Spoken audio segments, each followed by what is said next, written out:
ಹೆಣ್ಣು ಮಕ್ಕಳ ಗೌರವ ಘನತೆಯನ್ನ ಸಂಭ್ರಮಿಸೋದಕ್ಕೆ. ಇವತ್ತು ನೀವು ಗಮನಿಸಿದ್ರೆ ಎಷ್ಟೋ ಹೆಣ್ಮಕ್ಳು ಬಹಳ ದೊಡ್ಡ ದೊಡ್ಡ ಸಾಧನೆಯನ್ನ ಮಾಡ್ತಾರೆ. ಹೌದಲ್ವೋ? ನಮ್ಮ ದೇಶದ ರಾಷ್ಟ್ರಪತಿ ಯಾರು? ದ್ರೌಪದಿ ಮುರ್ಮು.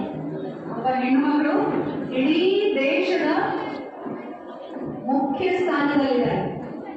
ಅದು ನಾವು ಸಂಭ್ರಮ ಪಡಬೇಕಾದ. ಹೆಣ್ಣು ಮಕ್ಕಳಿಗೆ ಆಗಿದ್ರೆ ಇಡೀ ದೇಶದ ಒಂದು ಉನ್ನತ ಸ್ಥಾನದಲ್ಲಿ ಕೂಡ ಇರ್ಲಿಕ್ಕೆ ಸಾಧ್ಯ ಇದೆ ಅಂದ್ರೆ ಅದನ್ನ ನಾವು ಸಂಭ್ರಮ ಪಡಬೇಕು, ಹ್ಯಾಪಿ ಆಗಿರ್ಬೇಕು, ಅದ್ರ ಬಗ್ಗೆ ಬಹಳ ಖುಷಿ ಪಡಬೇಕು.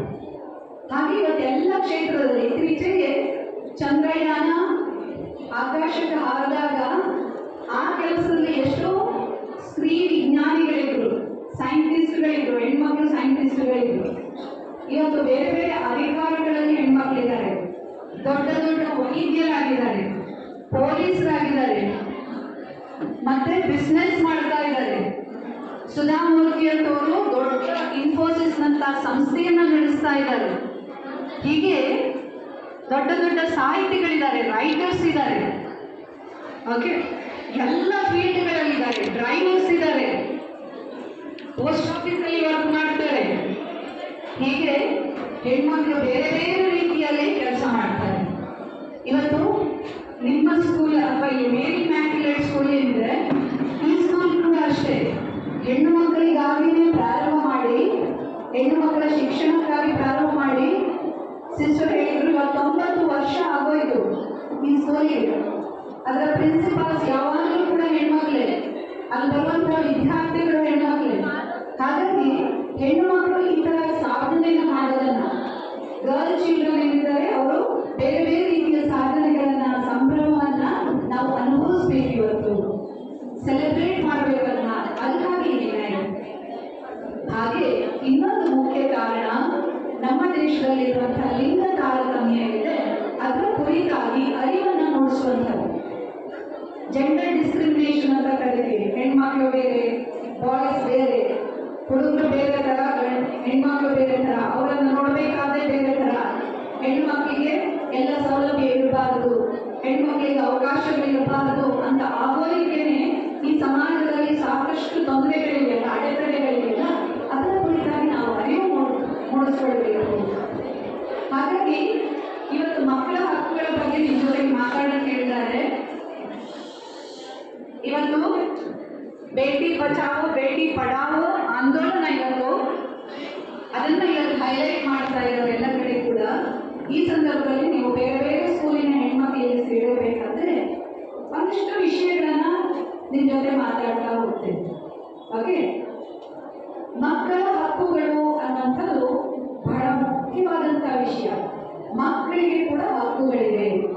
ಇದು ಜಗತ್ತಿನಾದ್ಯಂತ ಅರಿತುಕೊಂಡು UN ನಲ್ಲಿ ಡಿಕ್ಲರೇಷನ್ ಆಗಿ, ಆಮೇಲೆ ಭಾರತ ಕೂಡ ಅದಕ್ಕೆ ಸರಿಯಾಗಿ ನಾವು ಭಾರತದಲ್ಲಿ ಕೂಡ ಮಕ್ಕಳ ಹಕ್ಕುಗಳನ್ನ ನಾವು ಅಳವಡಿಸಿಕೊಂಡಿದ್ದೇವೆ.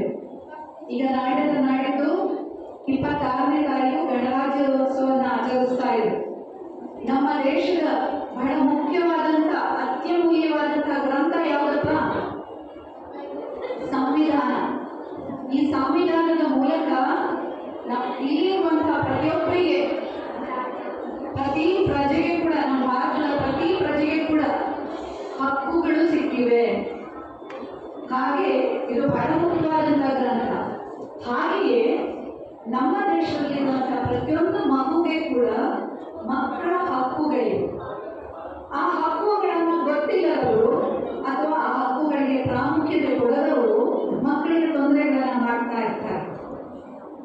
ಈ ಮಕ್ಕಳ ಹಕ್ಕುಗಳ ಬಗ್ಗೆ ಮಕ್ಕಳಿಗೂ ಗೊತ್ತಿರಬೇಕು, ಹಾಗೆ ದೊಡ್ಡವರಿಗೂ ಗೊತ್ತಿರಬೇಕು. ಆಗ ಮಕ್ಕಳ ಅಭಿವೃದ್ಧಿ ಆಗುತ್ತೆ. ಇವತ್ತು ನಮ್ಮ ಶಿವಮೊಗ್ಗದ ಭಾಗ್ಯ ಅಂತ ನೋಡ್ಬೋದು. ಶಿವಮೊಗ್ಗದಲ್ಲಿ ನಮಗೆ ಮಹಿಳಾ ಮತ್ತು ಮಕ್ಕಳ ಅಭಿವೃದ್ಧಿ ಇಲಾಖೆ ತುಂಬಾ ಚೆನ್ನಾಗಿ ಕೆಲಸ ಮಾಡ್ತಿದ್ದಾರೆ. ಮಕ್ಕಳ ಹಕ್ಕುಗಳ ಬಗ್ಗೆ, ಮಕ್ಕಳ ರಕ್ಷಣೆಯ ಬಗ್ಗೆ ಸಾಕಷ್ಟು ಕೆಲಸಗಳನ್ನ ಮಾಡ್ತಾ ಇದ್ದಾರೆ. ಹಾಗೆ ಅವರ ಜೊತೆಗೆ ಬೇರೆ ಬೇರೆ ಇಲಾಖೆಗಳು ಕೈ ಜೋಡಿಸ್ತವೆ, ಬೇರೆ ಬೇರೆ ಸ್ವಯಂ ಸೇವಾ ಸಂಸ್ಥೆಗಳು ಕೈ ಜೋಡಿಸ್ತಾ ಇವೆ. ಹಾಗಾಗಿ ಮಕ್ಕಳಿಗಾದ ತೊಂದರೆಗಳನ್ನ ಕಡಿಮೆ ಮಾಡೋದಕ್ಕೆ ಸಾಕಷ್ಟು ಪ್ರಯತ್ನಗಳು ನಮ್ಮ ದೇಶದಲ್ಲಿ, ನಮ್ಮ ರಾಜ್ಯದಲ್ಲಿ, ನಮ್ಮ ಜಿಲ್ಲೆಯಲ್ಲಿ, ನಮ್ಮ ಹಳ್ಳಿಗಳಲ್ಲಿ ಇವತ್ತು ನಡೀತಾ ಇದೆ. ಹಾಗೆ ಮಕ್ಕಳ ಹಕ್ಕುಗಳಂದ್ರೆ ಏನು? ಮಕ್ಕಳಿಗೆ ಹಕ್ಕುಗಳು ಅಂದ್ರೆ ರೈಟ್ ಅಂದ್ರೆ ನನಗೆ ಸಿಗಲೇಬೇಕು, ಅವರನ್ನ ಹಕ್ಕು ಅಂತ ಕರೀತಾರೆ. ಓಕೆ, ನಮಗೆ ಯಾವ್ದಾದ್ರು ಅವಕಾಶ ಅಥವಾ ಯಾವ್ದಾದ್ರು ಅನುಕೂಲ ಸಿಗ್ಲೇಬೇಕು ಅಂತ ಇದ್ದಾಗ ನಾವು ಹಕ್ಕು ಅಂತ ಕರೀತೀವಿ. ಓಕೆ, ಹಾಗೆ ಮಕ್ಕಳಿಗೆ ಕೆಲವು ಸಿಗ್ಲೇಬೇಕಾದಂತಹ ವಿಷಯಗಳಿವೆ, ಅವುಗಳನ್ನೆಲ್ಲ ಸುಲಭವಾಗಿ ಅರ್ಥ ಮಾಡ್ಕೊಳ್ಳೋಕೆ 4 ಮುಖ್ಯ ಹಕ್ಕುಗಳಾಗಿ ವಿಂಗಡಿಸಿದ್ದಾರೆ. ಇವುಗಳೊಳಗೆ ಬೇರೆ ಬೇರೆ ಹಕ್ಕುಗಳು ಬರ್ತಾ ಹೋಗುತ್ತೆ. ಯಾರ್ಯಾರು ಗೊತ್ತಿದೆಯಾ 4 ಹಕ್ಕುಗಳು ಯಾವುದು ಅಂತ? ಫಸ್ಟ್ ಹಕ್ಕು ಬದುಕುವ ಹಕ್ಕು, ರೈಟ್ ಟು ಸರ್ವೈವಲ್ ಅಂತ ಕರೀತಾರೆ. ಮಕ್ಕಳಿಗೆ ಬದುಕುವ ಹಕ್ಕಿದೆ. ಬದುಕುವುದು ಅನ್ನೋದು ಈ ಭೂಮಿಗೆ ಹುಟ್ಟೋದು ಮಾತ್ರ ಅಲ್ಲ, ಎಲ್ಲ ರೀತಿಯಲ್ಲಿ ಒಳ್ಳೆ ರೀತಿಯಲ್ಲಿ ಬದುಕೋದು. ಹಾಗಾಗಿ ಹೆಣ್ಣು ಮಗುವೊಂದು ಭ್ರೂಣದಲ್ಲಿ ಇದ್ದಾಗಲೇ, ತಾಯಿಯ ಗರ್ಭದೊಳಗಿದ್ದಾಗಲೇ ಅದರ ಜೀವಿಸುವ ಹಕ್ಕನ್ನ, ಬದುಕುವ ಹಕ್ಕನ್ನ ರಕ್ಷಣೆ ಮಾಡೋದಕ್ಕೆ ಬೇರೆ ಬೇರೆ ರೀತಿಯ ಸೌಲಭ್ಯಗಳಿವೆ.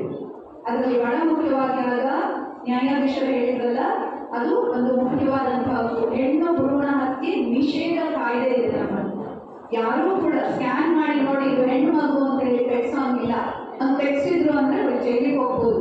ಇತ್ತೀಚೆಗೆ ನೀವು ಪೇಪರಲ್ಲಿ ನ್ಯೂಸಲ್ಲಿ ನೋಡಿರ್ಬೋದು, ಮೈಸೂರು ಹತ್ರ, ಚಾಮರಾಜನಗರ, ಬೆಂಗಳೂರು ಇಲ್ಲೆಲ್ಲ ಸ್ಕ್ಯಾನ್ ಮಾಡಿ, ಅಕ್ರಮವಾಗಿ ಸ್ಕ್ಯಾನ್ ಮಾಡುತ್ತಾ ಹೆಣ್ಣು ಭ್ರೂಣಗಳನ್ನ ಹತ್ಯೆ ಮಾಡ್ತಿದ್ದವರನ್ನೆಲ್ಲ ಅರೆಸ್ಟ್ ಮಾಡಿದ್ರು. ಅವ್ರ ಮೇಲೆ ಬೇರೆ ಬೇರೆ ರೀತಿಯ ಕಾನೂನಿನ ತೊಂದರೆಗಳನ್ನ ಹಾಕಿದ್ರು. ಅವರನ್ನ ಎಲ್ಲ ಕೂಡ ಅರೆಸ್ಟ್ ಮಾಡಿ ಅವರ ಮೇಲೆ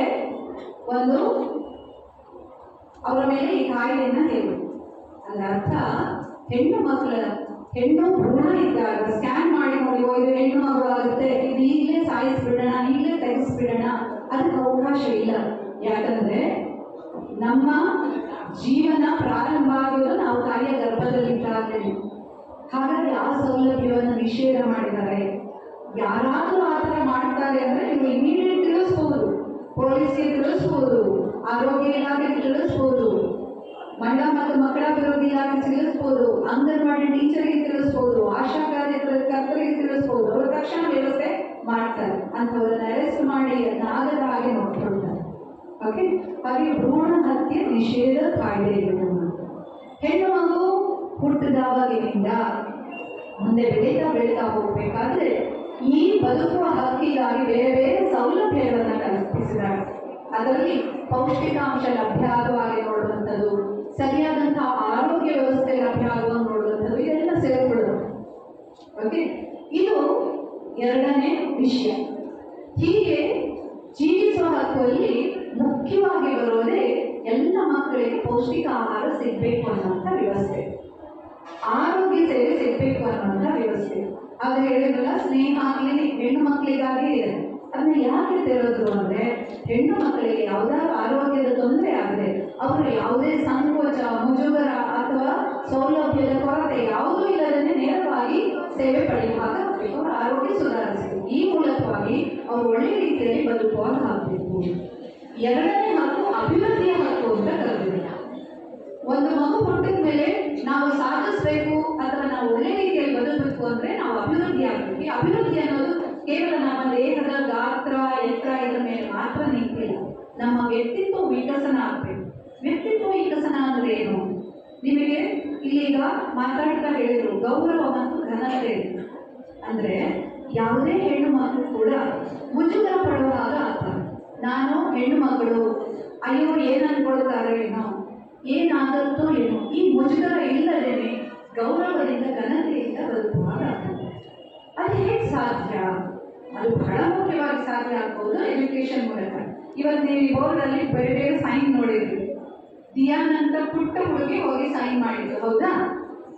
ಓಕೆ, ಇದು ಯಾಕೆ ಸಾಧ್ಯ ಅಂದ್ರೆ ನಮಗೆ ಶಿಕ್ಷಣ ಇದ್ದಾಗ ನಾವು ಸೈನ್ ಮಾಡೋದಕ್ಕೆ ಸಾಧ್ಯ, ಹೌದಲ್ವ? ನಮ್ಮ ದೇಶದಲ್ಲಿ ಯಾವುದೇ ಮೂಲೆಯಲ್ಲಿರುವ ಹೆಣ್ಣು ಮಕ್ಕಳಿಗೆ ಕೂಡ ಶಿಕ್ಷಣ ಸಿಗಬೇಕು. ಅದು ಇಂಥ ದಿನಗಳ ಬಹಳ ಮುಖ್ಯವಾದಂತಹ ಆಸೆ. ಎಷ್ಟೋ ಹೆಣ್ಣು ಮಕ್ಕಳಿಗೆ ಅಂತ ಶಿಕ್ಷಣ ಇರೋದಿಲ್ಲ. ಈಗ ನೀವೆಲ್ಲ ಸ್ಕೂಲಿಗೆ ಬರ್ತಾ ಇದ್ದೀರಾ, ನಿಮಗೆಲ್ಲ ಹೆಮ್ಮೆ ಇರಬೇಕು, ಇದು ನಿಮಗೆ ಸಿಕ್ಕ ದೊಡ್ಡ ಅವಕಾಶ. ಆದರೆ ನೋಡಿ, ಇವತ್ತು ಎಷ್ಟೋ ಈ ಬಿಲ್ಡಿಂಗ್ ಕನ್ಸ್ಟ್ರಕ್ಷನ್ ಮಾಡ್ತಿರ್ತಾರೆ, ಬಿಲ್ಡಿಂಗ್ ಕಟ್ತಾ ಇರ್ತಾರೆ, ಕಟ್ಟಡಗಳ ಕಟ್ತಾ ಇರುವಂಥವರ ಮಕ್ಕಳು ಅಥವಾ ರಸ್ತೆ ಕೆಲಸ ಮಾಡ್ತಿರುವಂತಹ ಮಕ್ಕಳು ಅಲೆಮಾರಿಯಾಗಿ ಕೆಲಸ ಮಾಡ್ತಿರುವಂತ ಹೆಣ್ಣು ಮಕ್ಕಳು. ಅಂತ ಮಕ್ಕಳಿಗೆ ಎಷ್ಟೋ ಸಲ ಅವರದಲ್ಲದ ತಪ್ಪಿನಿಂದ ಅವರ ಹಕ್ಕುಗಳು ವಂಚನೆ ಆಗುತ್ತೆ. ಓದಕ್ ಹೋಗಕ್ಕಾಗಲ್ಲ, ಓದಕ್ ಕಳಿಸಲ್ಲ. ಅದರಲ್ಲೂ ಹೆಣ್ಣು ಮಕ್ಕಳು ಅಂದ್ರೆ ಯಾಕೆ ಇವಳಿಗೆ ಓದು, ಅಡುಗೆ ಕೆಲಸ ಕಲಿಸಿದ್ರೆ ಆಯ್ತು, ಮಕ್ಕಳನ್ನ ನೋಡ್ಕೊಳ್ಳೋದನ್ನ ಕಲ್ತ್ಕೊಂಡ್ರೆ ಆಯ್ತು, ರಂಗೋಲಿ ಬಿಡಿಸೋದು ಕಲ್ತ್ಕೊಂಡ್ರೆ ಆಯ್ತು ಅಂತ ಹೇಳಿ ಈಗಲೂ ಕೂಡ ಎಷ್ಟೋ ಹೆಣ್ಣು ಮಕ್ಕಳನ್ನ ಓದಿಸಲ್ಲ. ಅದು ಹೋಗ್ಬೇಕು ನಮ್ಮ ದೇಶದಲ್ಲಿ. ಅದು ಹಕ್ಕು. ಶಿಕ್ಷಣ ಅವರವರ ಹಕ್ಕು. ಅದು ಹೆಣ್ಣು ಮಕ್ಕಳ ಶಿಕ್ಷಣ.